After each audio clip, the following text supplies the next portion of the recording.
Baiklah, selamat malam kepada setiap Pak Sutri yang hari ini sudah hadir. Dan saat ini kita sangat bersyukur sudah diberi kesempatan oleh Tuhan untuk boleh bersama-sama belajar oleh seorang psikolog anak dan remaja, penulis buku parenting, founder dari NTO Daycare juga, Preschool and Kindergarten, yaitu Ibu Novita Tandri. Kita bersyukur hari ini kita akan sama-sama bertumbuh dalam Tuhan melalui sebuah tema struggling in family.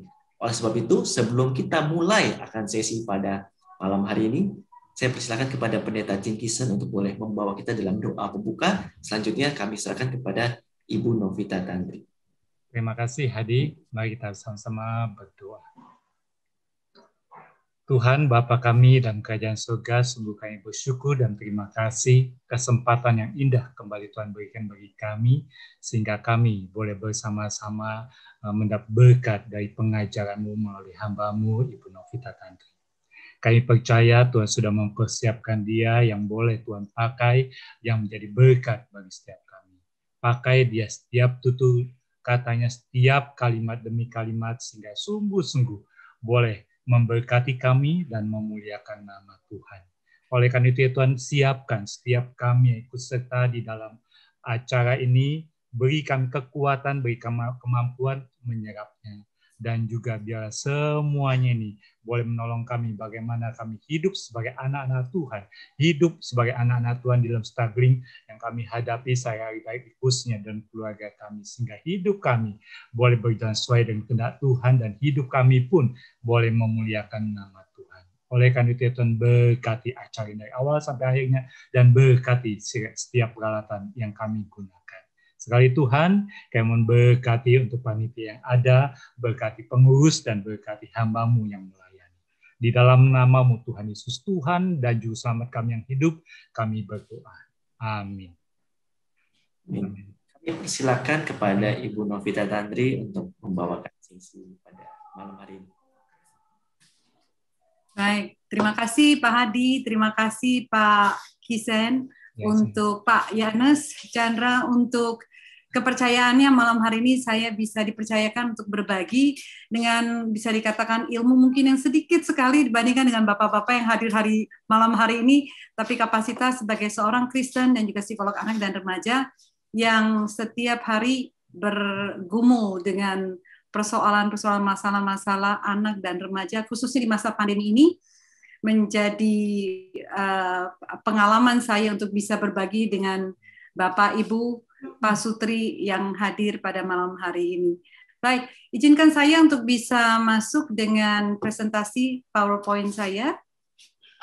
Nanti mohon bisa dibantu, apakah terlihat dengan jelas?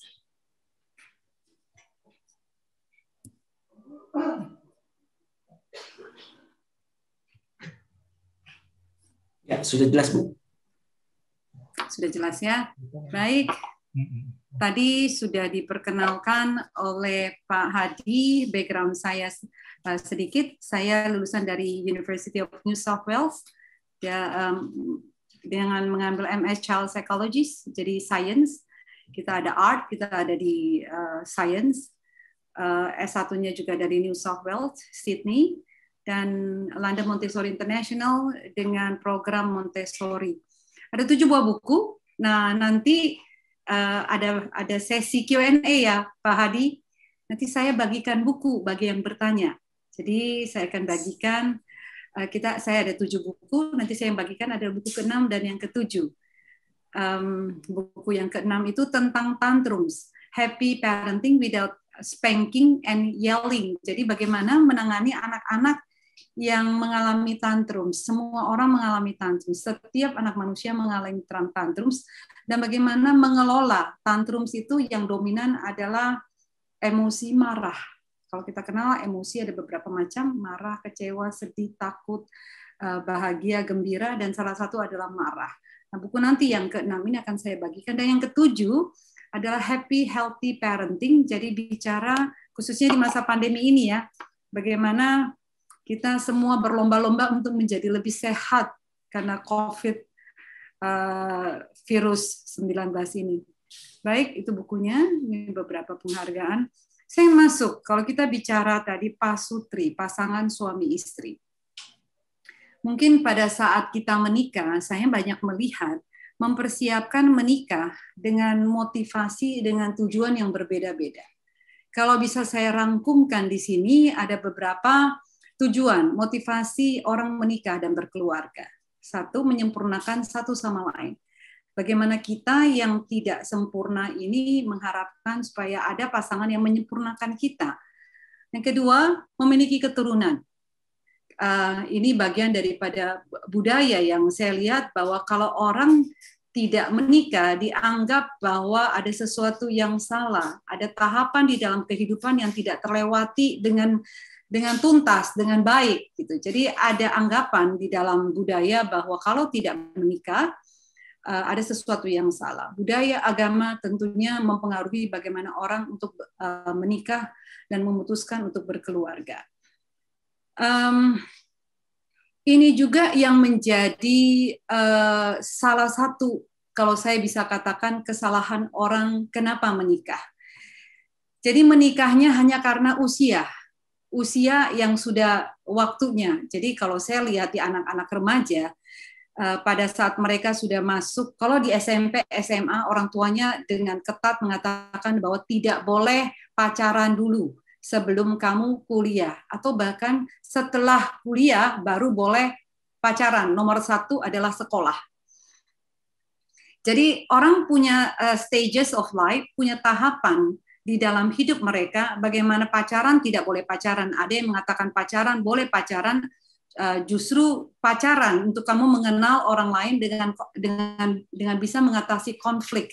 Sehingga pada saat mengatasi konflik, kamu belajar dari tahapan berpacaran tersebut. Lalu pada saat SMA ditanyakan, kalau sudah punya pacar, waktu kuliah ditanyakan kapan, pada saat kamu selesai kuliah, kamu kapan menikah. Waktu sudah bekerja, dikejar lagi kapan menikah. Jadi menikah menjadi sesuatu tahapan dalam kehidupan seseorang yang harus dilalui tanpa mempersiapkan diri untuk cukup mengerti mengapa menikah. Ketiga, meredam naluri dan nafsu. Kita bicara, kita ada mengenal libido, manusia terdiri dari jiwa dan juga ada nafsu di situ. Katanya daripada berzina lebih baik menikah. Itu yang ketiga. Yang keempat, menghindari penyakit, menjalankan ibadah. Kalau kita bicara dengan perintah yang diberikan kepada kita sebagai orang Kristen untuk menikah dan untuk berkembang biak dan multiplikasi. Lalu yang keenam, dorongan cinta, karena jatuh cinta dan ingin supaya pasangan yang dipanggil pacar bisa seterusnya menjadi pasangan seumur hidup. Atau yang ketujuh, mencapai status sosial tertinggi dengan punya anak. Karena setelah menikah, pertanyaan berikutnya adalah, sudah punya anak belum? Kalau anaknya laki-laki semua akan ditanya, sudah punya anak perempuan belum? Lebih parah lagi, dalam budaya patriarki, yang ditanyakan adalah anak laki-laki. Biasanya perempuan, kalau punya anak perempuan semuanya, punya satu beban. Ini yang saya alami juga di dalam ruang konseling. Bagaimana supaya di dalam keluarga selalu harus ada anak laki-laki. Kalau tidak punya anak laki-laki dianggap belum lengkap. Lalu terus anak akan dianggap sebagai trofi. Anak akan dibanggakan dan dipamer di luar bahwa dia punya prestasi-prestasi nilai akademik atau kegiatan-kegiatan ekstrakurikuler. Trofi kalau di dalam dunia psikologis sesuatu yang dibanggakan, tapi lebih ke arah yang negatif daripada yang positif. Yang kedelapan, cara melepaskan diri dari keluarga. Keluarga yang mungkin di sini diartikan sebagai keluarga yang tidak harmonis, keluarga yang membuat anak quote and quote menderita berada di dalam keluarga tersebut. Atau ingin mencapai kebahagiaan yang panjang, kebahagiaan menurut konteks masing-masing dari setiap orang. Kepemilikan, ingin memiliki orang yang dicintai. Lalu yang ke-11, refleksi ilahi, peta dan teladan Allah, menjadi saksi Kristus di mana melalui pernikahan dan keturunannya dengan gentar dan takut akan Tuhan, mendidik anak-anak yang dititipkan dalam buah pernikahan. Ini beberapa yang saya masuk. Saya ingin masuk ke dalam, kalau kita bicara pandemi COVID-19, yang terjadi di dalam ruang konseling saya handle anak-anak dari yang usia dini, all the way, yang paling ramai itu anak-anak di usia, kalau yang dini di usia 2 sampai 4 tahun, kalau masuk usia remaja adalah di usia 10 sampai di usia 15. Itu range usia yang paling dominan ada dalam ruang konseling saya. Dan saya melihat bahwa orang tua dan anak di zaman generasi alfa ini, kita bicara tentang komunikasi. Komunikasi yang berbeda dengan zaman yang berbeda. Kita kenal generasi sebelumnya, ada X, Y, Z. X, Y, Z, saya masuk di generasi yang Y. X, Y, Z. Z adalah generasi milenial. Tapi anak-anak yang lahir di atas tahun 2010 disebut sebagai generasi alfa. Generasi alfa punya kecenderungan komunikasi yang berbeda dengan generasi sebelumnya. Neuroscience menunjukkan bahwa anak-anak yang lahir di atas 2010 punya cara berpikir yang berbeda dengan yang sebelumnya.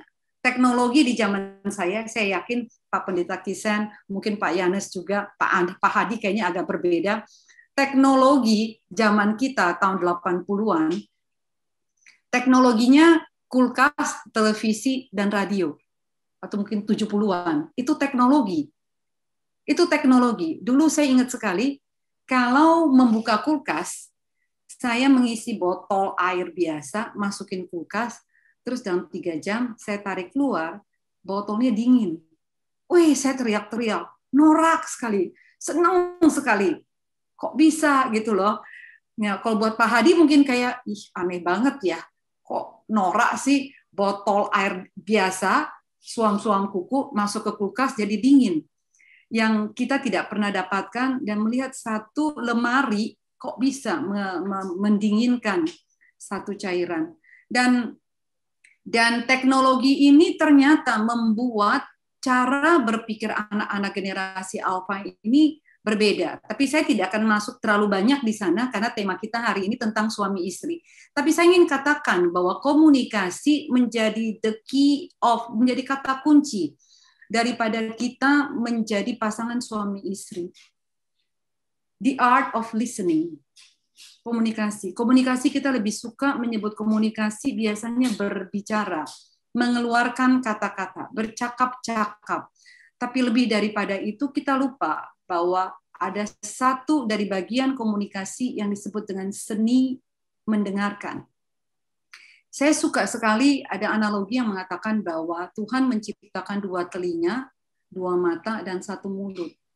Bahwa kita diminta untuk mendengar lebih banyak, melihat lebih banyak, dan berbicara lebih sedikit. Nah, kalau ditarik di zaman Sokrates ya, di zaman Yunani kuno, Sokrates, Aristotle, dan Plato, di zaman itu mereka kalau tidak penting dalam berbicara atau keluar dari mulutnya bukan sesuatu yang memberikan berkat atau sesuatu yang akan berguna buat orang lain, lebih baik diam.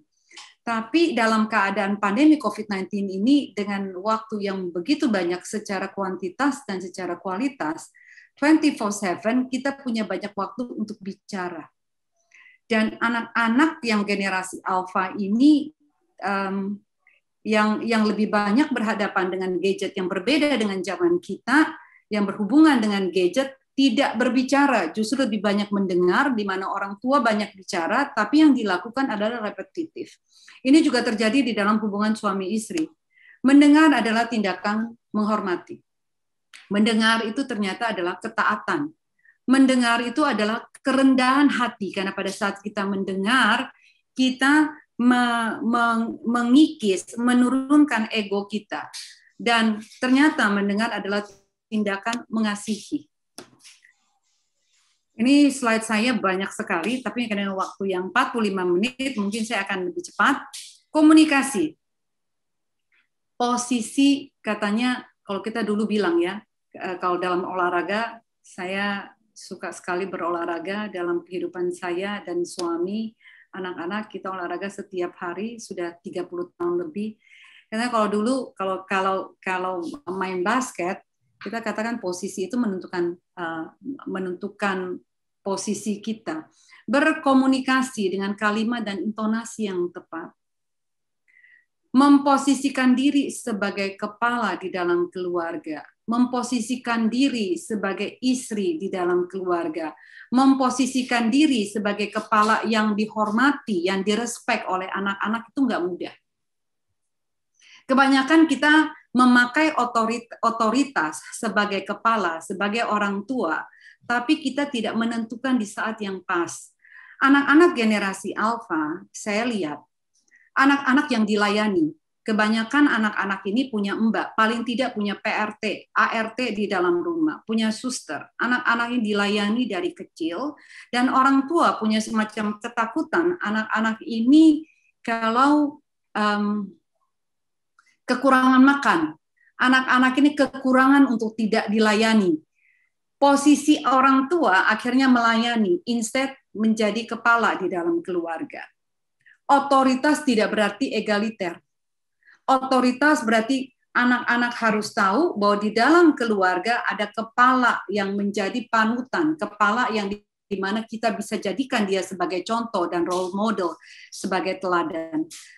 Tapi posisi ini juga terkadang disalahgunakan oleh kepala keluarga ini untuk mengintimidasi anggota keluarga yang lain. Relasi, posisi tidak pas, kita tidak memberikan posisi yang pas, kita sebagai suami, sebagai kepala keluarga, dan istri sebagai pasangan daripada suami yang tunduk kepada suaminya, relasi akan rusak. Begitu relasi rusak, biasanya berbicara menjadi tidak berarti. Kita bicara yang benar pun biasanya menjadi salah. Banyak contoh-contoh di dalam konseling saya, atau mungkin di dalam kehidupan kita sehari-hari, bagaimana relasi kalau sudah rusak, biasanya kita mau bicara apapun, istri atau suami udah nganggap itu sepele, udah nganggap itu masuk kiri keluar kanan. Padahal ada kebenaran ada di dalam, karena posisi sudah salah, relasi sudah rusak. Saya ada ambil dari orang yang saya sangat respect, adalah Pak Stephen Tong. Dia katakan bahwa ada 3 hal krusial yang harus diperhatikan saat kita berkomunikasi. Nomor 1, sadar bahwa yang diajak bicara dikasihi.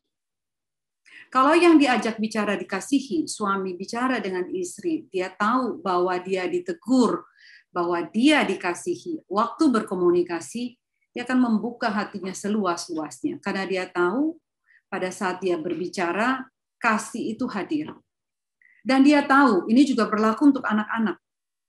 Jadi, yang sering terjadi bahwa anak-anak diinterogasi, bukan diajak bicara.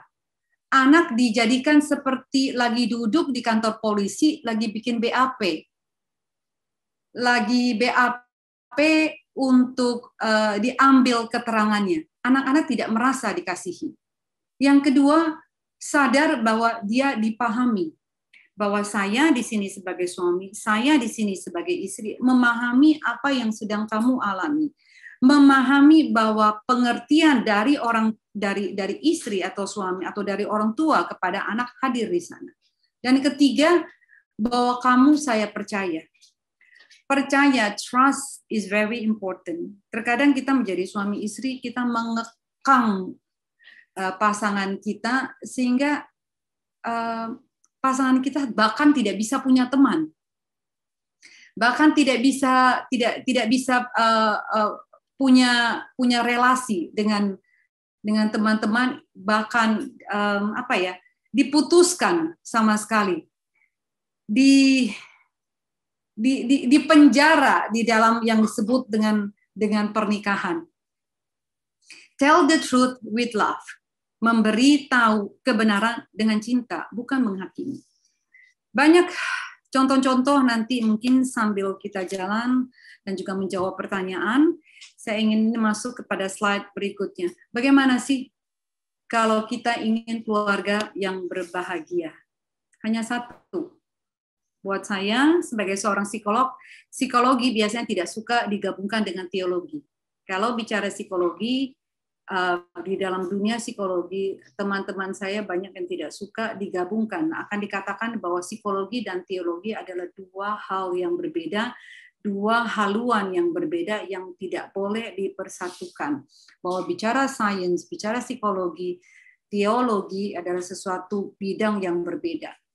Tapi sebagai seorang psikolog Kristen, saya di sini sebagai seorang psikolog anak, remaja, dan keluarga akan katakan bahwa hanya ada satu cara buat kita, pasangan suami istri, untuk bisa punya keluarga yang bahagia, kembali kepada Allah. There is no way you can be happy without Him. Kita nggak akan punya pegangan, kita nggak akan punya sandaran. Karena Allah adalah satu-satunya sumber kasih, dan Allah yang menciptakan lembaga pernikahan dan keluarga. Ini no doubt. Kalau kita tidak kembali kepada Allah, segala sesuatu yang kita sudah bentuk, kita akan tidak pernah bisa memegang. Dan Allah menjadi dasar kedudukan keluarga. Keluarga Allah, yaitu Allah Bapa, Allah Anak, Allah Roh Kudus, yang bersatu dan berkasih-kasihan satu dengan yang lain. Maka kita juga berkasih-kasihan di dalam keluarga. Allah yang menjadi pola ordo pria dan wanita, karena Allah Bapa yang mengutus Allah Anak ke dunia dan bukan sebaliknya. Nah, saya ingin masuk bagaimana skill penguasaan diri adalah dasar relasi keluarga Kristen. Bicara tentang keluarga Kristen. Ini yang terkadang juga hilang di dalam keluarga-keluarga yang menyebut dirinya sebagai keluarga Kristen. Keluarga-keluarga ini dibentuk dengan membentuk keluarga dengan tujuan yang salah dan akhirnya membentuk anak-anak dengan pola asuh yang salah. Anak-anak tidak diperlengkapi dengan penguasaan diri, self-control, bagaimana menguasai diri dan bagaimana mengontrol diri. Anak-anak ini diserahkan dari kecil kepada orang lain. Dianggap, atau yang kedua, dianggap anak-anak ini tidak mengerti apa-apa karena dia anak-anak. Biarkan dia diisi dengan dilayani, diisi dengan suster, diisi dengan ART. Nanti pada saat sudah waktunya baru dicekokin dengan akademik, dengan kognitif. Tapi karakter building tidak diberikan sejak anak-anak ini masih dini. Saya ingin masuk skill penguasaan diri kita sebagai keluarga Kristen. Saya ingin masuk kepada contoh-contoh bagaimana di dalam ruang konseling saya, anak-anak yang tidak punya penguasaan diri. Dan banyak loh anak-anak ini datang dari anak-anak hamba Tuhan. Anak-anak hamba Tuhan yang justru terkenal. Anak-anak hamba Tuhan yang datang kepada saya ingin bicara bahwa yang terjadi di dalam keluarganya, bahkan pendeta, hamba Tuhan, majelis gereja, yang disebut sebagai penatua, yang menyebut dirinya sebagai pelayan Kristus, tapi di rumah dia tidak menunjukkan itu. They don't walk the talk. Mereka merasa dibohongi, mereka melihat kemunafikan hadir di situ, hipokrisi, bahwa yang diucapkan dengan yang dilakukan di rumah, bagaimana dia memperlakukan istrinya adalah ibunya sendiri, tidak seperti apa yang dikhotbahkan di atas mimbar. Skill penguasaan diri ini menjadi begitu pentingnya, bagaimana kita menguasai diri kita sendiri dan mengestimasi diri kita di porsi yang tepat. Alfred Adler katakan bahwa manusia yang tidak bisa menguasai diri, yang tidak punya estimasi diri yang tepat, mengestimasi dirinya terlalu tinggi, dia akan menjadi superior. Pada saat dia mengestimasi dirinya terlalu rendah, dia menjadi inferior. Pada saat dia tidak pas mengestimasi diri sendiri, dia tidak bisa melihat diri di dalam diri dan melihat diri di luar diri. Penguasaan diri dan estimasi ini tidak ada. Manusia itu unik sekali. Kita punya sifat rohani dan jasmania dalam satu pribadi. Sulit sekali. Tidak mudah sekali. Kalau dikatakan kalau tidak salah ini yang mengatakan Konfusianisme ya. Konfusius mengatakan bahwa manusia itu seperti mengendalikan kuda putih dan kuda hitam yang ditarik ke dua arah yang berlawanan yang berbeda. Kalau kita tidak punya sandaran yang kuat, kita tidak punya pegangan yang kuat, yaitu Allah Bapa itu sendiri, manusia nggak akan kemana-mana. Karena setiap hari bicara neuroscience, manusia berpikir sehari bisa 16.000 sampai 17.000 kali. Dan yang dipikirkan 85% dari 17.000 kali thought itu, pikiran itu, 85% adalah hal-hal yang negatif. Hal-hal yang bikin baper, hal-hal yang bikin marah, hal-hal yang bikin cemas, hal-hal yang bikin takut, hal-hal yang bikin kepengen mengakhiri hidup, hal-hal yang komplain, hal-hal yang kepengen menggerutu dan marah. 85% dan hanya 15% yang kita berpikir bahwa hidup ini adalah hal-hal yang positif. Ini diambil dari research bahwa dalam otak manusia setiap hari fokus kita, energi kita kepada hal yang 85%. Kebayang nggak kalau kita tidak bisa mampu menguasai diri? Dan kebayang tidak kalau penguasaan diri kita adalah kekuatan kepada diri sendiri. Manusia harus menyangkal diri, mengikuti kehendak Tuhan. Dan tidak ada tindakan kita yang tidak ada hubungannya dengan, tidak ada satupun tindakan kita yang tidak hubungan dengan firman Tuhan dan teologi. Urutan universal. Di dalam keluarga, pasangan suami istri, Bapak Ibu, teman-teman semua, Allah harus menjadi kepala Kristus. No way. Kristus adalah kepala pria. Pria adalah kepala wanita. Kalau urutan ini tidak dengan pada tempatnya, dengan ordo yang tepat, keluarga akan kacau balau. Dan orang tua adalah kepala anak-anak. Dan urutan di dalam diri, kebenaran Allah menguasai pikiran. Pikiran menguasai emosi. Jadi bicara pikiran, bicara emosi, dan emosi menguasai semua badan dari pinggang ke bawah, bicara seks. Serta urutan dalam waktu, yaitu seseorang yang untuk siap menikah bukan karena umur, karena kematangan pribadi. Nah, banyak tadi saya mengawali dengan bagaimana kita memutuskan menikah karena sudah waktunya menikah. Dan akhirnya yang penting menikah ada yang mau. Yang pasti saya harus menikah. Nah, urutan-urutan ini, kalau buat saya di dalam keluarga, apapun yang terjadi, saya di luar misalnya sebagai psikolog anak remaja, saya juga punya sekolah, di sana saya menjadi pemimpin di dalam sekolah franchise saya, tapi pulang ke rumah, saya adalah istri. Saya adalah di bawah suami yang harus taat dan tunduk kepada suami.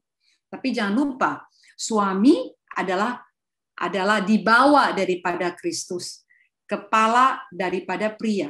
Kalau ordo-ordo ini jelas, anak-anak akan melihat bagaimana istri kepada suami dan bagaimana suami kepada Tuhannya, kepada Kristus, kepada Allah sebagai kepala Kristus. Ordo ini jelas, saya yakin strukturnya di dalam keluarga juga akan jelas. Seperti mungkin kalau kita ibaratkan di dalam bekerja ya, ada karyawan, lalu ada manajer, lalu ada direktur, lalu ada CEO, lalu ada CEO, COO, apapun istilahnya itu harus jelas. Nggak bisa tumpang tindih.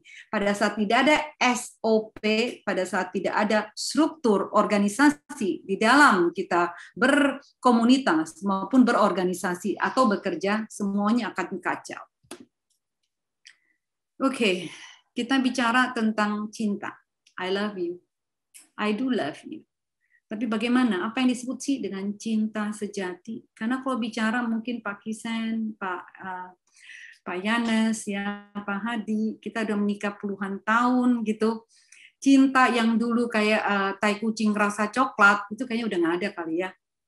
Udah kita sekarang udah betul-betul masuk dalam realitas untuk melihat pasangan masing-masing. Kalau dulu Pak Yanes melihat istri, Pak Robert melihat Ibu Fani, Pak Kisen melihat Ibu Pendeta, kita melihat bagaimana bohong kalau tidak dikatakan bahwa kita tidak melihat secara lahiriah. Ya nggak sih?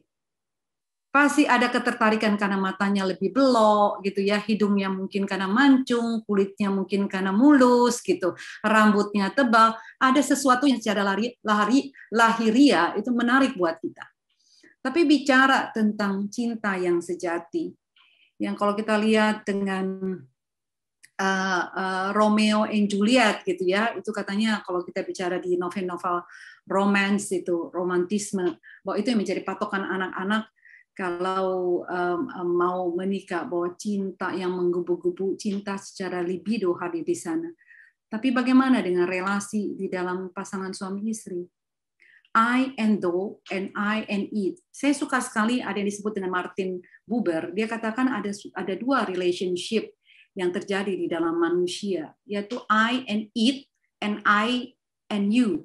Bagaimana kita memperlakukan pasangan kita bukan sebagai it, bukan sebagai benda, bukan sebagai objek, tapi I and you. Bagaimana dia menjadi subjek, bagaimana dia menjadi manusia yang merupakan peta dan teladan Allah. Nah ini nih yang sulit, karena saya melihat terkadang basic daripada menikah itu yang di awal-awal dari 11 yang saya paparkan, salah satu kalau ada di sana atau 1-2 akhirnya tidak punya motivasi yang kuat.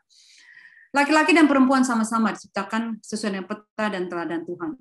Namun laki-laki tetap berbeda dengan perempuan. Laki-laki lebih mementingkan otoritas, karir, masa depan, investasi. Wanita mementingkan cinta kasih, keluarga, mengingat masa lalu, dan memiliki tabungan.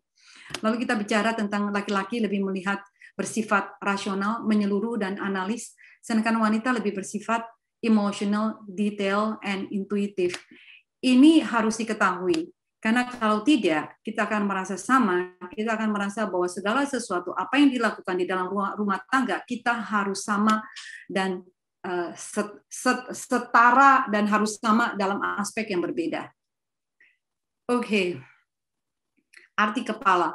Kalau bicara tentang kepala, ini yang juga kadang-kadang dilakukan oleh laki-laki pria sebagai suami di dalam rumah, akhirnya semena-mena karena merasa bahwa dia adalah kepala. Kepala itu berat loh. Dia menanggung resiko, beban untuk memelihara dan melindungi keluarga, menganalisis, mengambil keputusan secara tepat dan taat kepada Kristus. Itu nggak mudah, trust me. It's not easy at all. Bukan artinya perintah-perintah pulang ke rumah marah-marah semuanya harus disiapkan dan dilayani. Bukan itu maknanya. Di sini sebagai kepala berarti segala tanggung jawab yang ada di dalam rumah, termasuk memelihara dan melindungi, itu ada di tangan suami. Dan bukan diartikan sebagai kepala yang bisa semena-mena terhadap terhadap istri. Alkitab juga mengatakan kepada istri untuk taat. Taat ini tidak mengakibatkan dia kehilangan haknya. Taat berarti dia menjadi mahkota suami. Kalau saya bilang biar kata kepala dan istri yang taat tidak terlalu dianggap kepala akhirnya yang berkuasa. Saya bilang, saya suka ada ungkapan, saya lupa saya dengar dari siapa, bahwa kalau suami menjadi kepala, istri menjadi leher. Kalau salah bantal, tuh kepala nggak bisa nengok katanya. Sakit lehernya, nggak bisa nengok kiri dan kanan.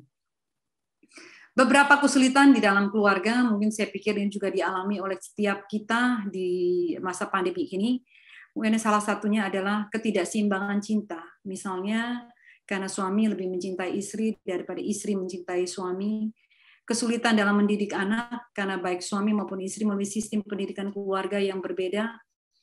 Kesulitan untuk tetap merasa bersyukur atas pasangan karena pernikahan adalah waktu yang panjang dan semakin lama kita akan merasa semakin biasa atas anugerah Tuhan.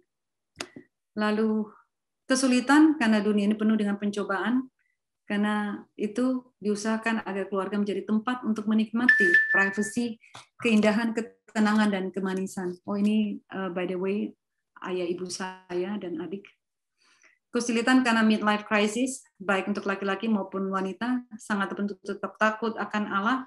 Saya melihat ini midlife crisis, banyak pernikahan yang pada saat sarangnya sudah kosong, empty nest, jadi sarang sudah kosong, anak-anak sudah kuliah, anak-anak sudah bekerja, anak-anak sudah menikah, tinggal berdua saja.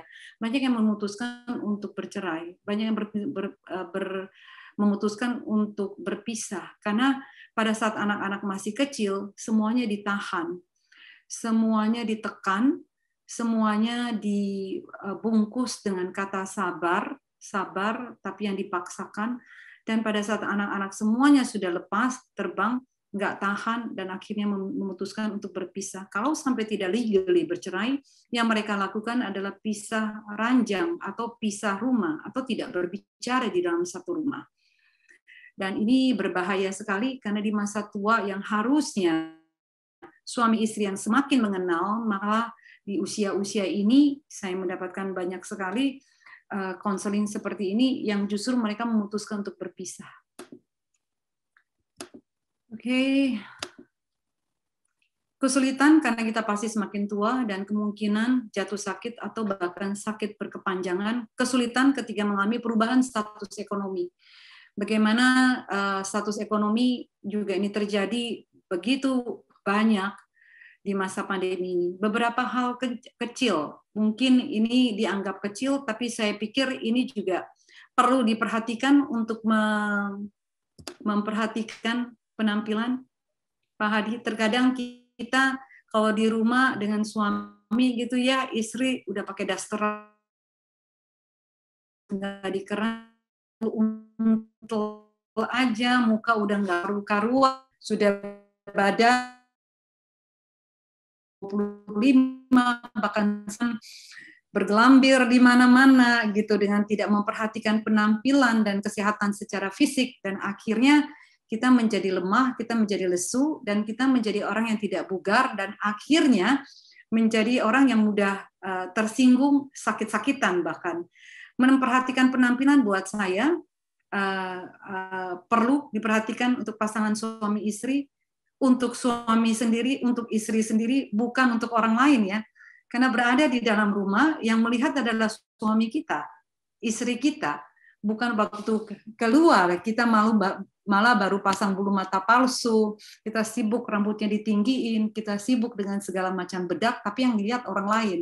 Berada di dalam rumah, dengan menjaga ini buat saya menjadi salah satu hal yang mungkin bisa dipertimbangkan. Oke. Menjaga perkataan, menjinakkan lidah katanya. Ini kata-kata yang justru saya juga masih terus belajar untuk hal ini, bagaimana kita terus belajar untuk bisa memfilter kata yang keluar dari mulut kita. Jangan sampai kata yang keluar tidak bisa ditarik kembali, dan kita harus menanggung seumur hidup. Dan juga jangan membiarkan adanya pihak ketiga yang turut campur di dalam keluarga. Saya pikir ini penting sekali, karena begitu kita coba-coba untuk main api, nanti malah kebakar sendiri. Jadi don't test the water, karena terkadang itu merusak. Lalu senantiasa memikirkan kebahagiaan keturunan di dalam takut akan Tuhan. Bagaimana memikirkan jauh ke depan konsekuensi atas perbuatan, tindakan, kalimat, apapun yang kita lakukan di masa pernikahan ini, di mana kita hidup saat ini, untuk keturunan kita. Jadi kita tidak hidup hanya sekarang, tapi bagaimana kita meninggalkan legacy buat keturunan kita. Oh ya, ini cucu saya, si Tobias Miles, pada saat baru lahir. Ini anak mantu, ini Joshua, ini anak saya yang kedua, yang saat ini juga dia sarjana psikologi dan sekarang bekerja di klinik anak berkebutuhan khusus. Doakan supaya Jocelyn nanti bisa ambil psikologi anak berkebutuhan khusus. Baik, ini masuk ke Q&A ya. Saya serahkan kembali kepada Pak Hadi. Silakan Pak Hadi. Terima kasih. Ya, terima kasih untuk Bu Novita yang sudah men-sharingkan begitu detail ya buat kita semua pergumulan di dalam kita menghadapi realitas rumah tangga ya Bu Novita ya. Dan saat ini Bu Novita kurang lebih ada 8 pertanyaan yang sudah masuk ke WA chat pribadi saya. Saya akan bacakan Bu Novita, nanti mungkin ada beberapa yang redundant, berulang, mungkin Ibu Novita bisa menginformasikan pada kita, karena pertanyaannya berasal dari beberapa orang yang berbeda. Yang pertama Bu Novita, jika pernikahan sudah lebih dari 15 tahun, bagaimana bisa kembali romantis? Karena saat ini semuanya terkesan sudah biasa saja. Oke, itu normal dong ya nggak sih? Yang tadi kita katakan, kalau saya bahas di dalam salah satu slide saya, kita bicara cinta sejati, kita bicara kalau dulu kita jatuh cinta segala sesuatu kok kayaknya jadi tidak penting. Cinta kita terhadap pacar saat itu atau mungkin pasangan baru menikah menjadi fokus kita.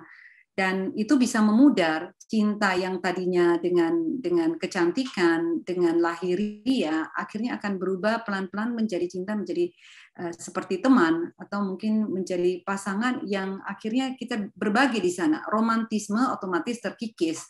Tapi buat saya itu juga bisa digali kembali, kita bisa bangkitkan kembali, ya tentunya tidak akan sama seperti 15 tahun yang lalu, tapi kita bisa usahakan untuk itu kembali. Candlelight dinner, it's okay loh. Ya, it's okay to have candlelight dinner di rumah.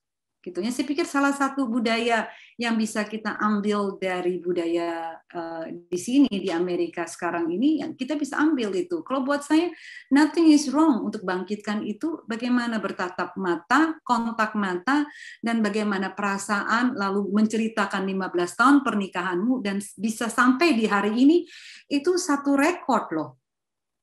Ya nggak sih? Rekor yang luar biasa. You are still here, together dengan anak-anak yang kita besarkan sama-sama dengan takut akan Tuhan. Tunjukkan itu rasa terima kasih kepada pasanganmu. Bisa bikin steak atau bikin chow mein atau kue tiao, whatever it is gitu. Ini masuk Valentine's Day. Kalau buat saya bisa dimanfaatkan momen romantisme ini bersama pasangan. Kita usahakan, kita coba, dan ajak bicara suami, ajak bicara pasanganmu. Mulai dari kita, jangan menunggu. Jadi jangan tunggu-tungguan, enggak nanti malu, kenapa enggak? Surprise him, surprise her. Do it. Ini beberapa hari lagi, mawar putih, mawar merah, mawar pink gitu, atau mau mawar yang bentuknya plastik. Jadi kalau kita taruh di ruang makan juga enggak rontok-rontok gitu ya, enggak layu-layu. Anything. Buat saya nothing is wrong kalau buat saya untuk bisa membangkitkan kembali romantisme itu. Luar biasa, berarti ada surprise kecil yang harus diberikan kepada pasangan kita ya Bu Novita ya. Lanjut Bu Novita, ini seru sekali. Ada pertanyaan dari pasangan juga baru memiliki anak. Dan sepertinya fokus kami si penanya hanya anak saja. Bagaimana agar saya dapat menyadarkan suami saya bahwa saya juga butuh perhatian itu? Mungkin semua perhatian masuk ke anaknya ya, Bu Novita ya. Iya. Mungkin juga suaminya berpikir hal yang sama loh. Bahwa suami juga kepengen dipikirin. Ya kan? Kita terkadang memikirkan diri kita sebagai manusia is very human untuk memikirkan apa yang kita perlu, apa yang kita inginkan, tapi kita terkadang lupa. Apa yang kita rasakan, apa yang kita inginkan, mungkin saja suami kita juga menginginkan hal yang sama, bahwa kita terlalu sibuk dengan kegiatan bekerja, kita terlalu sibuk dengan kegiatan di rumah, atau kita terlalu sibuk dengan kegiatan anak. Fokus kepada anak baik. Dan kita berarti sadar bahwa parenting, pola asuh itu penting, bahwa anak crucial, very crucial dari sejak dini bagaimana kita hadir menjadi teladan bagi anak-anak kita. Tapi jangan lupa juga bahwa tumbuh kembang anak kita perhatikan, tapi tumbuh kembang dalam pernikahan kita kesampingkan. Dan jangan sampai pasangan kita merasa tersingkirkan gitu, karena kita terlalu sibuk dengan anak. Karena tanpa pasangan kita akan sulit untuk membesarkan anak di dalam Tuhan. Karena anak-anak hadir adalah buah anugerah dari Tuhan yang dititipkan di dalam pernikahan. Jadi kalau buat saya dua-duanya kalau bisa selaras, tinggal mengatur waktu, berarti bicara manajemen waktu. Bagaimana memanage waktu sedemikian rupa, ada me time dengan suami. Ya, ini berarti hubungannya harus bagus dengan mertua, harus bagus dengan orang tua sendiri. Bagaimana kita mengatur misalnya setiap hari Rabu atau setiap hari Jumat atau di mana waktu di mana kita bisa pergi just the two of us gitu. Nggak apa-apa anak-anak masih kecil, it's okay, lakukan itu. Kalau saya melakukannya dengan berolahraga bersama-sama. Jadi punya waktu yang memang setiap hari, bahkan setiap hari ada waktu kita bisa berolahraga bersama-sama. Nggak banyak, 1 jam, 1,5 jam, di mana kita bisa meninggalkan, dan saat itu benar-benar refresh banget, dan kita harus konsisten dan disiplin di situ. Dalam artian jangan bilang 1,5 jam terus kebablasan, ajak pergi makan teman, terus akhirnya berjam-jam. Jadi betul-betul 1 jam, 1,5 jam, just the two of you. Pertama, kalau pergi ke gym misalnya gitu ya, kita kalau nge-gym sudah pasti orang melihat kita sebagai pasangan. Yang jadi istri nggak digodain laki-laki karena ada suaminya, yang jadi suami nggak digodain oleh perempuan lain karena ada istrinya. Dan termasuk yang berada di tengah-tengah gitu ya. Kalau sekarang kita bicara LGBT kan banyak gitu.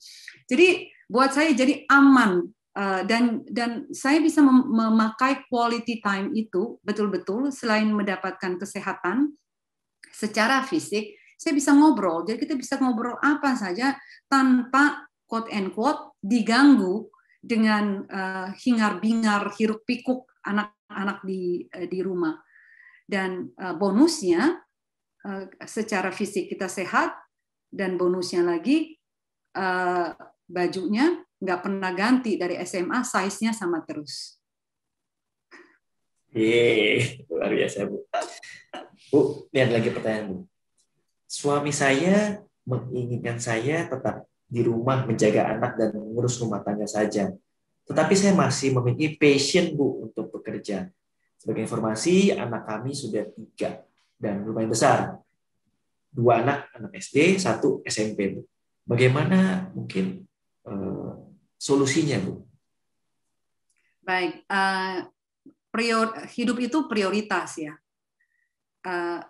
Life is all about choices. Hidup itu juga pilihan, hidup itu juga prioritas. Bagaimana kita bisa memprioritaskan yang paling penting, yang kurang penting, sampai yang tidak penting. Apa yang bisa ditunggu, apa yang boleh, yang tidak bisa ditunggu. Kalau buat saya, bekerja apakah menjadi prioritas yang begitu krusialnya saat ini? Berarti bahwa kalau tidak bekerja berarti anak-anak tidak bisa sekolah, lalu anak-anak tidak bisa makan, lalu di dalam rumah berarti jadi timpang karena tidak bekerja. Itu semuanya harus dibicarakan. Sekrusial apakah kita harus bekerja kembali gitu. Karena melihat 3 orang anak di zaman, kalau saya bisa katakan di dalam ruang konseling saya, selama pandemi ini ada 3 hal yang begitu mendominasi ruang konseling saya. Yang pertama pornografi, jadi pornografi luar biasa dengan sex chat, dengan video seks yang begitu mewabah di selama pandemi ini. Itu menjadi hal yang begitu biasa anak-anak dengan pornografi ini, termasuk tontonan dan chat. Yang kedua adalah LGBTQ, Q mewakili semua. Lalu yang ketiga adalah agnostik. Jadi 3 hal ini mendominasi, dan setiap kali orang tua mencari saya untuk konseling, 3 hal ini pasti ada. Dan saya melihat bahwa dengan tantangan yang begitu berat membesarkan anak-anak, mendidik anak-anak di generasi alfa ini, kalau buat saya bisa memberikan masukan. Kalau bisa menunggu, lebih baik menunggu. Hadir dalam kehidupan anak-anak, jadi contoh, benar-benar didik mereka di dalam Kristus, takut akan Tuhan, sehingga pondasinya menjadi kuat. Apalagi bicara anak-anak masih SD dan SMP. Ini masa-masa krusial yang betul-betul, kalau kita bicara otak manusia, 0 sampai 2 tahun, otak manusia bicara sinapsis, itu berlomba-lomba tersambung di dalam otaknya dalam 0 sampai 2 tahun. Jadi kalau dalam tubuh kita, itu ada puluhan miliar sinapsis. Sinapsis itu ibaratnya kayak kabel telepon, bukan kabel telepon deh, kabel listrik, negatif, positif. Yang kalau tersambung, seperti belakang saya ini, menimbulkan cahaya. Sinapsis ini butuh stimulasi untuk tersambung. Sama analoginya dengan kabel-kabel listrik. Itu puluhan miliar. Begitu dia keluar dari tubuh kita, 38 minggu, 9 bulan, ada ratusan triliun sinapsis yang siap tersambung. Dan itu butuh stimulasi yang direkam lewat 5 panca indera anak-anak ini. Apapun itu. Dia akan berlomba-lomba semuanya. Kita mau, yeay, Tuhan Yesus sayang sama kamu, nak. Kita anggap anak-anak nggak paham, kita anggap anak-anak tidak mengerti karena tidak ada respons, tapi semua sinapsis itu masuk. Lagu-lagu yang kita putarkan, cerita-cerita yang kita ungkapkan, mimicking wajah kita, itu semuanya nyambung di sinapsis anak-anak 0 sampai 2 tahun. Lalu ada tahapan lagi yang penting sekali, yaitu setelah 2 tahun sampai 14 tahun. 14 tahun otak manusia pruning. Pruning kalau dalam istilah psikologi disebut dengan pruning. Mungkin kalau di dalam istilah teknologi atau komputer disebut dengan deleting. Mungkin bukan deleting ya, tapi untuk lebih mudah dipahami. Jadi apa yang diterima di dalam otak manusia 0 sampai 14 tahun, let's say taruh di usia 0 sampai 2 tahun segala sesuatu yang berkaitan dengan firman Tuhan, kita bicara dengan lagu-lagu, cerita-cerita, lalu bagaimana kedua orang tuanya hadir, bagaimana dia penuh dengan kasih di dalam masa dia, di masa kecil, itu lengkap. Tapi ternyata di usia 7 tahun, saya ambil contoh, tiba-tiba orang tuanya berpisah, tiba-tiba dia dititipkan ke orang lain, atau tiba-tiba pertikaian segala macam di dalam keluarga terjadi di usia 7 tahun. Lalu 7 tahun sampai ke usia 13 tahun, 14 tahun, dia benar-benar kacau balau. Apa yang didapatkan waktu kecil, karena tidak ada repetitif, di waktu di usia 14 tahun, dia akan deleting apa yang tidak diulangi terus-menerus. Jadi penting banget bagaimana di tahapan tumbuh kembang anak di usia 0, all the way, yang begitu krusial, sampai 6 tahun, kita tahu itu disebut dengan golden age, atau disebut Maria Montessori sebagai absorbent mind, masa penyerapan, di mana anak menyerap segala sesuatu. Lalu terus all the way, 9 tahun dia masuk pra-remaja, 10, 11. Lalu ada tahapan di mana 2 sampai 4 ada tantrums, yang tadi saya sebutkan. Lalu disebut seri kedua tantrums, sekitar 11, 12, 13. Ini harus beres juga. Karena kalau tidak beres yang seri 1 tantrums, yang kedua biasanya lebih parah. Karena di tahapan kedua ini, anak-anak pergolakan, hormonal semuanya berubah, pubertas, mencari jati diri. Kalau orang tua tidak hadir di sini, teknologi. Nah, kompetisi sekarang di zaman generasi alfa adalah kompetisi dengan digital, kompetisi dengan teknologi, internet. Semua yang diserap oleh anak-anak ini adalah kompetitor kita. Jangan memberikan yang bisa diberikan oleh komputer. Kasih apa yang tidak bisa diberikan oleh komputer. Apa yang tidak bisa diberikan oleh teknologi, gadget. Jadi kalau buat saya, ada kesempatan, Tuhan kasih kesempatan, dan itu tidak menjadi prioritas utama, hadir, hadir, hadir. They need your presence, more than your presence. Kehadiranmu, bukan hadiahmu. Jadi kalau buat saya, bicarakan dengan suami, ini benar-benar lebih baik hadir di sini, karena kalau masih SMP, masih belum kelihatan, kalau apalagi anak-anaknya cowok, ya, ajak anakmu bicara. Mungkin saja banyak orang tua yang tidak tahu bahwa ternyata anaknya sudah terpapar pornografi jauh sekali. Anak yang saya tangani, umur 10 tahun aja sudah adiksi dengan pornografi. Sudah masturbasi sampai 3 kali. Anak perempuan loh, saya nggak bicara anak laki-laki. Yang datang itu kepada saya, banyak sekali anak remaja. Umur 10-11 tahun terpapar pornografinya sejak umur 8-9 tahun. Yang paling kecil umur 5 tahun. all the way sampai 14 tahun. Kenapa usia anak 0 sampai 18 tahun? Karena di usia 18 tahun otak manusia sudah tidak tumbuh dalam jumlah dan ukuran.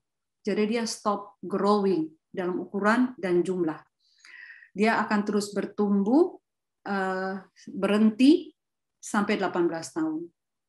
18 tahun kita masih bisa berkembang, tapi tidak dalam size, tidak dalam jumlah. Oke, itu jawaban saya. Kalau bisa fokus, hadir, karena tantangan zaman sekarang luar biasa. Agnostik juga menjadi begitu tingginya. Banyak anak-anak yang datang kepada saya yang begitu kecewa dengan orang tuanya.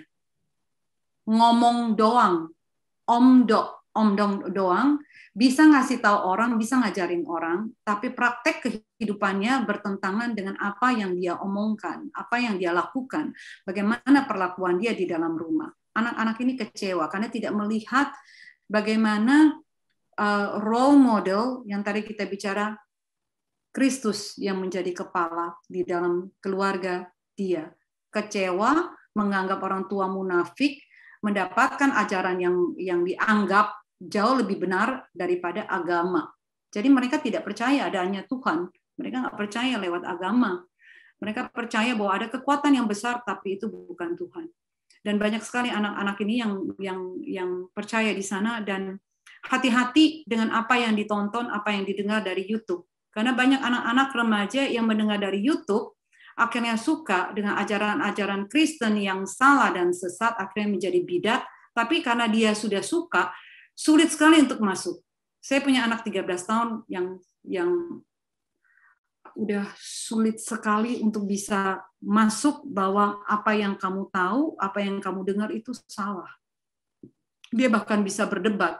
Ketemu orang tua yang tidak pernah belajar tentang teologi, tidak betul-betul belajar tentang firman Tuhan, nggak bisa menjawab pertanyaan-pertanyaan dari agnostik ini. Karena begitu dibombardir, diem orang tuanya, nggak bisa jawab. Dia bawa ke pendeta pun, pendetanya hanya bilang, kamu bawa dalam doa. Biar Tuhan masuk ke dalam hatimu. Kata dia, tuh kan jawabannya gampang kan? Enak banget cuma jawab kayak begitu. Aku nggak percaya. Jadi, balik lagi, menjawab pertanyaan tadi, mohon maaf jadi panjang sekali Pak Hadi. Saya kembalikan. Tapi benar ya, ternyata membukakan pikiran kita tidak hanya memikirkan kita mau punya passion tertentu, tapi ternyata di balik itu anak-anak kita juga butuh kehadiran present kita ya, Bu. Betul sekali. Dan ini insight yang baik sekali untuk, mungkin bukan hanya untuk penanya tadi, tapi untuk setiap kita. Melihat bukan hanya kita yang membutuhkan perhatian, tapi impact-nya ke anak-anak atau pasangan kita ya, Bu. Ya. Luar biasa ya, Bu.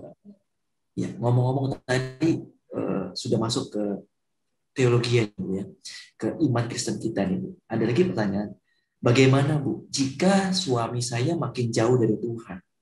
Ya, walaupun dia tidak pernah melarang saya untuk beribadah, berdoa, dan melakukan banyak yang terkait dengan pelayanan.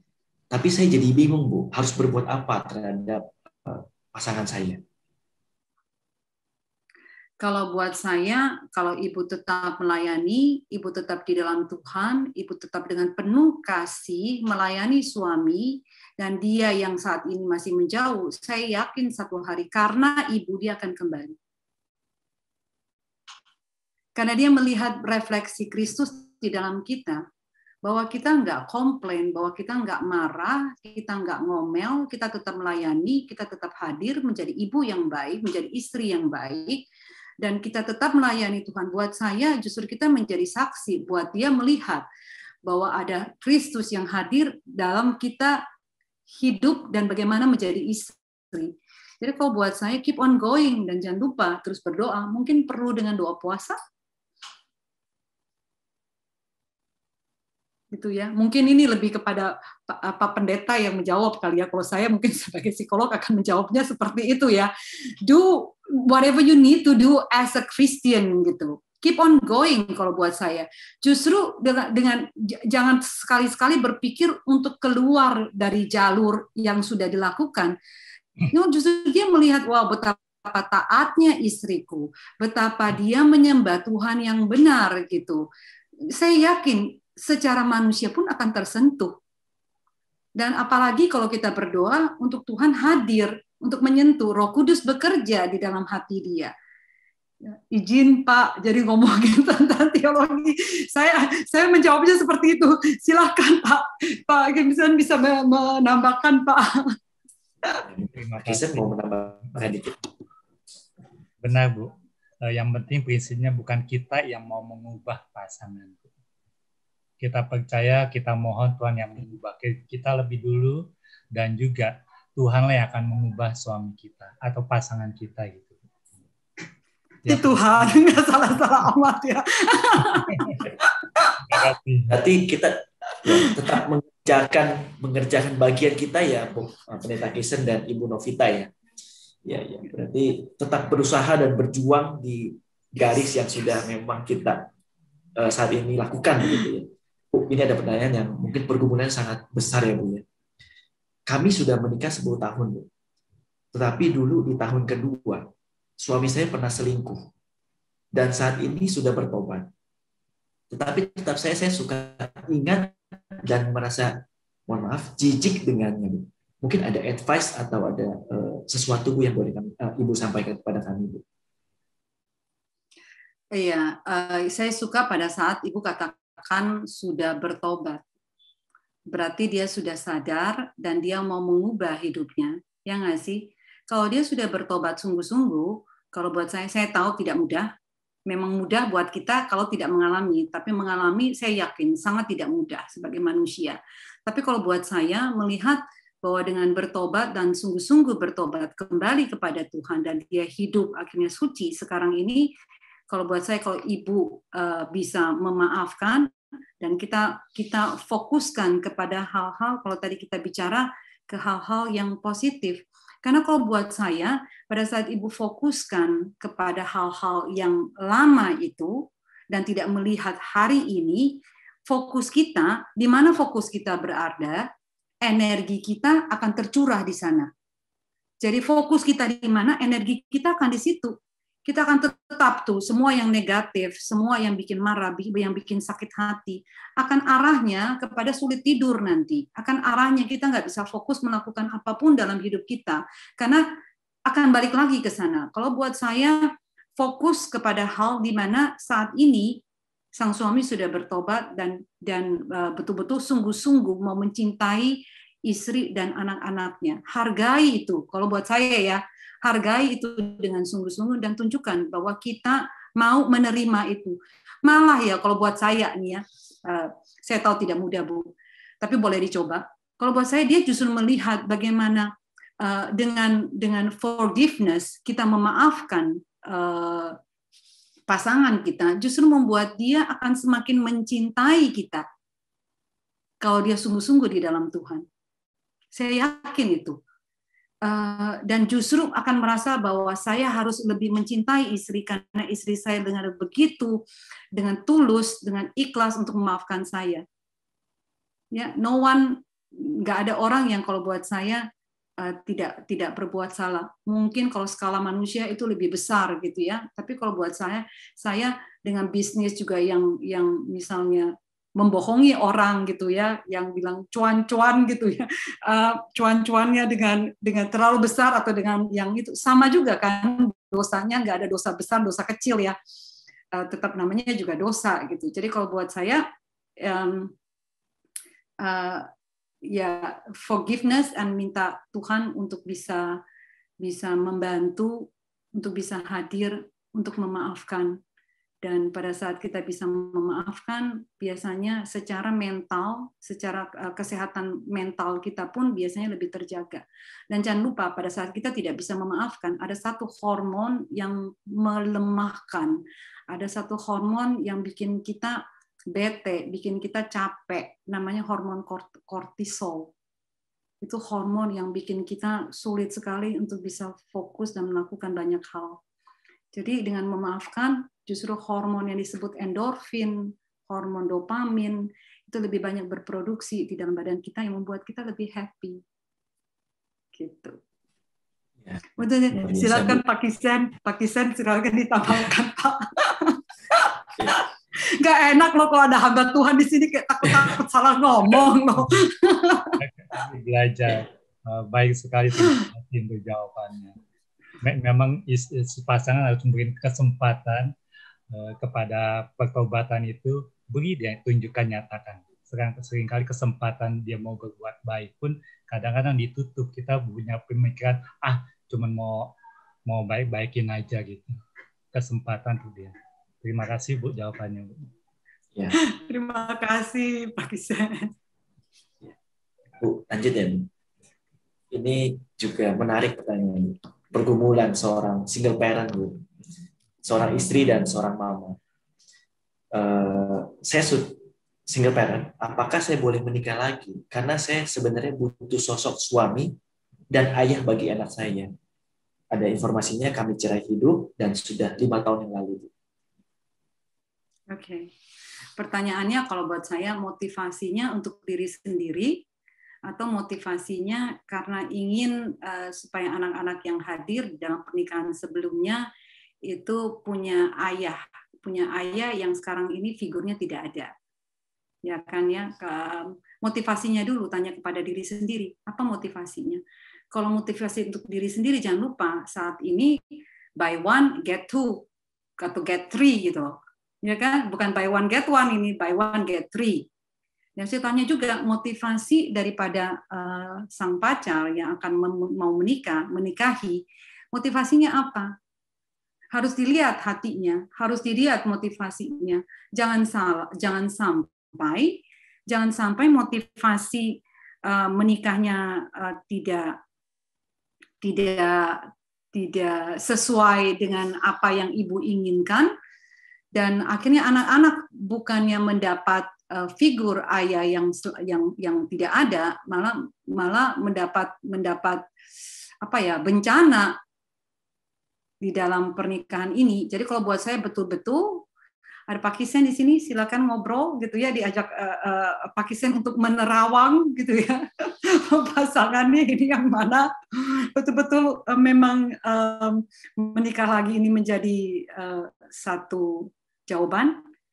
Dan being a single parent kalau buat saya juga nggak salah sebenarnya, sambil menunggu jawaban bahwa pasangan yang dikirimkan benar-benar tepat. Jadi nggak perlu buru-buru kalau buat saya ya.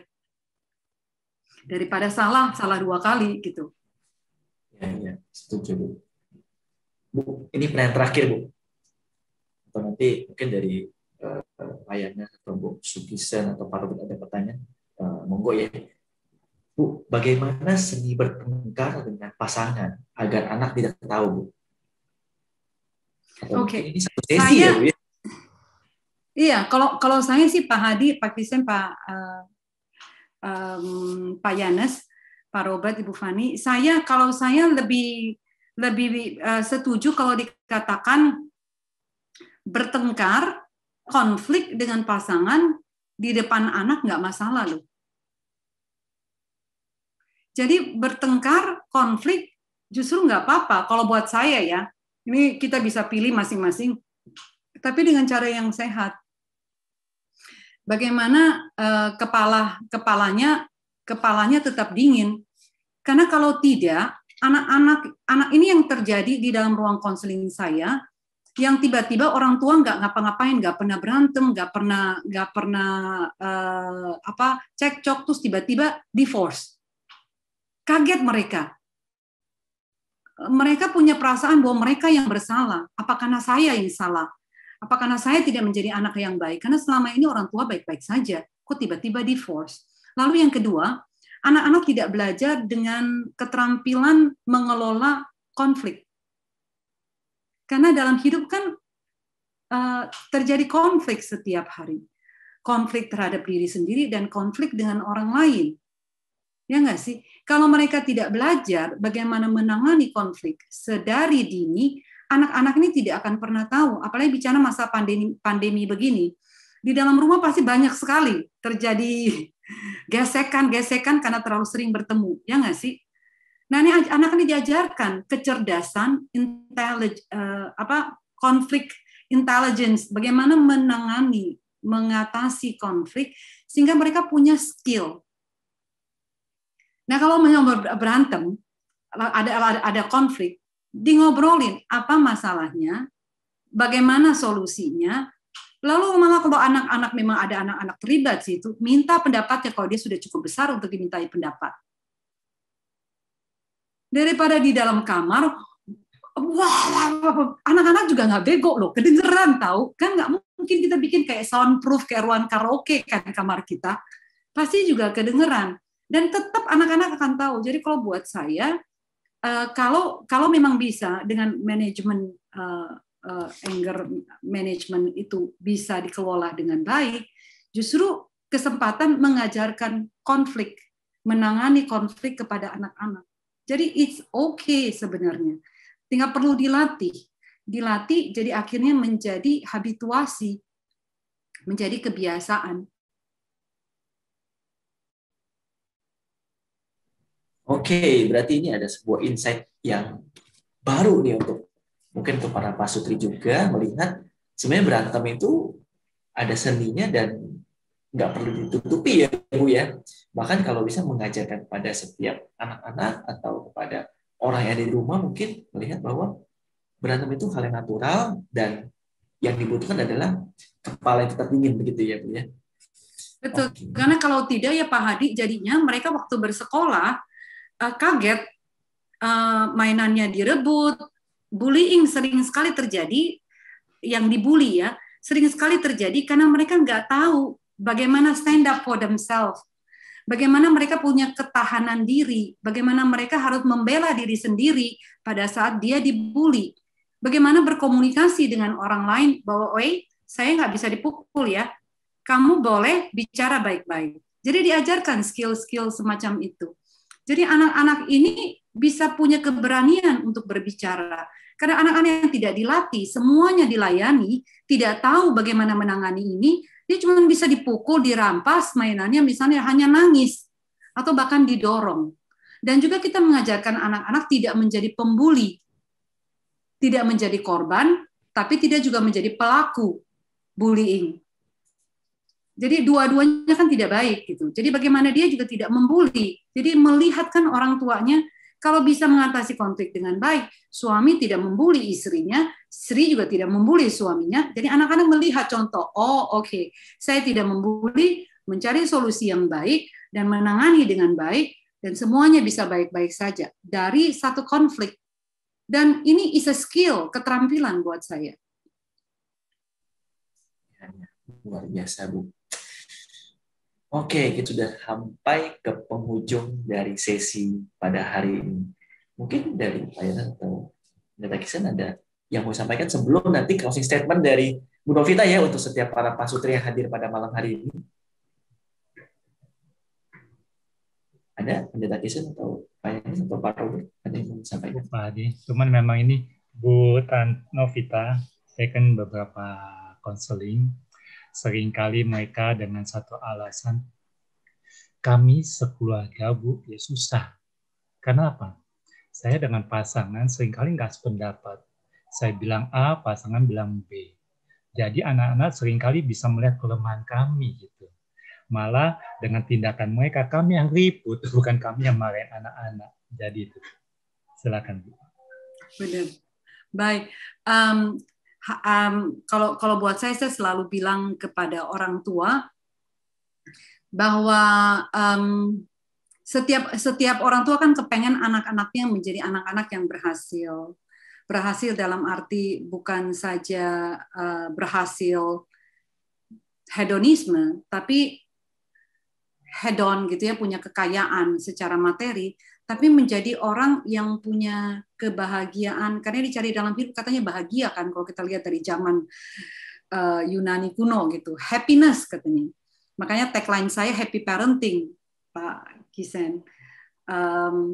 Happy, tapi happy seperti apa? Happy yang maunya kita kan happy yang menjadi berkat buat orang lain gitu ya. Yang kalau kita meninggal, kita punya legacy yang ditinggalkan. Jadi ya paling tidak nggak kayak baru meninggal 2 bulan orang udah lupa siapa tuh Novita nggak kenal gitu ya. Tapi paling tidak masih ada bukunya lah gitu ya. Orang masih bisa baca. Oh, dia kayaknya pernah denger deh. Kayaknya pernah tuh ngomong happy parenting the hardest job di mana gitu. Walaupun dia udah lupa radionya atau mungkin pernah nonton TV di mana. Tapi paling tidak ada legacy yang kita bisa tinggalkan bagi anak-anak kita. Nah, untuk mencapai ke sana buat saya kita harus memperlihatkan dari hidup kita sendiri, I'm not perfect at all, gitu ya. Benar-benar masih sangat-sangat belajar. Tapi kalau buat saya, mereka melihat dari hidup kita. Mau tidak mau, suka tidak suka, kita orang tua adalah pendidik pertama dan terutama yang datang dari rumah, gitu. Dan kalau orang tua sebenarnya disadarkan akan hal ini, bahwa there is no way kalian tidak satu suara. Kalian beda suara, kalian nggak bisa mendidik anak-anakmu dengan baik. So satu suara, apapun yang terjadi, you sit down, talk about it, mau bikin list seperti apa, dua-duanya dibikinin konsensus. Kalau perlu bikin pernyataan, SPK, surat perjanjian dalam keluarga, gitu pakai materai, tanda tangan, ada saksi, Pak Pendeta Kisen, yang jadi saksi di situ, Pak Yonas dan Pak Hadi, tanda tangan di sana. Lalu dibuatkan komitmen, terus belajar. Kalau buat saya harus ada restrukturisasi hidup ya, restrukturisasi juga di dalam keluarga untuk bisa apa ya? Karena kita bicara hidup, kita bicara ritual, kita bicara hidup, kita bicara repetisi, kita bicara hidup, kita bicara pola. Kita hidup dari kecil, semuanya adalah habit. Semua adalah pola yang terus-menerus kita lakukan. Saya ambil contoh. Kita bangun kan setiap pagi. Kita biasanya ada yang langsung duduk berdoa saat teduh gitu ya. Ada yang begitu bangun cek HP gitu. Wih, sosmedku sudah berapa followernya. Atau ada yang bangun langsung sikat gigi. Semuanya itu ritual loh dari kecil. Ya nggak sih? Itu kan dari kecil. Pola, repetisi, repetitif yang menjadikan habituasi. Nah, bagaimana pola ini yang datang dari dua orang yang berbeda, datang dari keluarga yang beda, latar belakang yang berbeda, pola yang berbeda, disatukan di dalam keluarga yang disebut dengan pasutri. Nah, pasutri ini kalau tidak mau bertobat, kalau tidak jadikan Kristus sebagai kepala di dalam keluarga, mereka nggak akan pernah punya pegangan. Satu maunya ke Bogor, satu maunya pergi ke Cikampek, nggak kena. Satu Jagorawi, satu Cikampek, nggak ketemu gitu. Jadi kalau buat saya, dua-duanya mesti bertobat, dua-duanya mau betul-betul menundukkan kepala di hadapan Tuhan, bahwa kan semua jelas banget tuh firman Tuhan ngajarin kita bagaimana menjadi orang tua. Ya kan? Jadi kalau tidak satu suara, satu pedoman, satu firman Tuhan, dan jadikan Kristus sebagai kepala, sulit sekali Anda bisa mendidik anak-anakmu untuk menjadi anak-anak yang takut akan Tuhan. Dan kalau anak-anak tidak takut akan Tuhan, jangan harap dia mau takut siapapun di dunia ini. Itu mengerikan kalau mereka nggak takut Tuhan. Luar biasa penjelasan dari Bu Novita. Terima kasih. Ya, Bu Novita, kita akan segera mengakhiri sesi kita pembahasan materi struggling in family. Boleh dong Bu, kita mau mendengarkan closing statement dari Bu Novita untuk setiap para pasutri yang hadir pada malam hari ini, Bu. Aduh, closing statement ya. Apa ya closing statementnya ya Pak ya? Kalau buat saya mungkin saya titip, karena saya psikolog anak dan remaja, saya suka ada satu quotes dari Socrates. Dia katakan hidup yang tidak diuji tidak layak dihidupi. Bahwa hidup yang layak dihidupi itu yang diuji gitu. Di zaman anak kita membesarkan anak-anak generasi alfa ini, berikan ujian dalam hidup anak-anak kita. Jangan terus dilayani. Berikan dia ujian-ujian sesuai dengan usia mereka. Usia 2 tahun, ujiannya suruh pakai sepatunya sendiri, suruh sikat giginya sendiri, makan sendiri, tidak disuapin, tidak sambil nonton televisi, tidak sambil dengan gadget.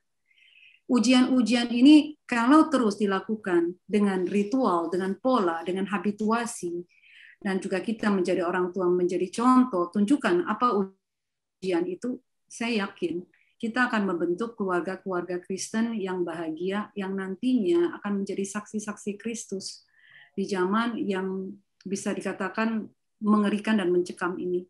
Semua datang dari kita, pasangan suami istri yang takut akan Tuhan. Restrukturisasi keluarga kita, bertobat kembali kepada firman Tuhan, dan menjadi contoh teladan bagi anak-anak kita. Tuhan memberkati.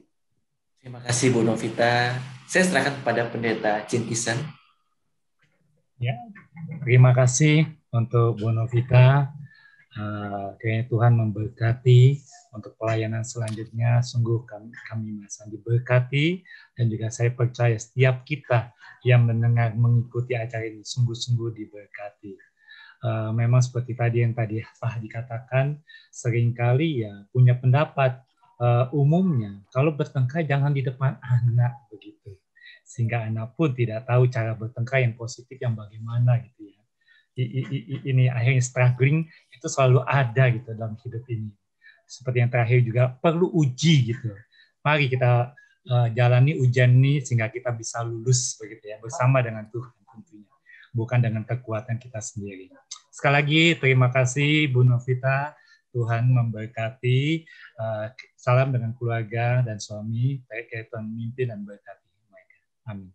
Terima kasih Pak Hadi untuk pelayanannya.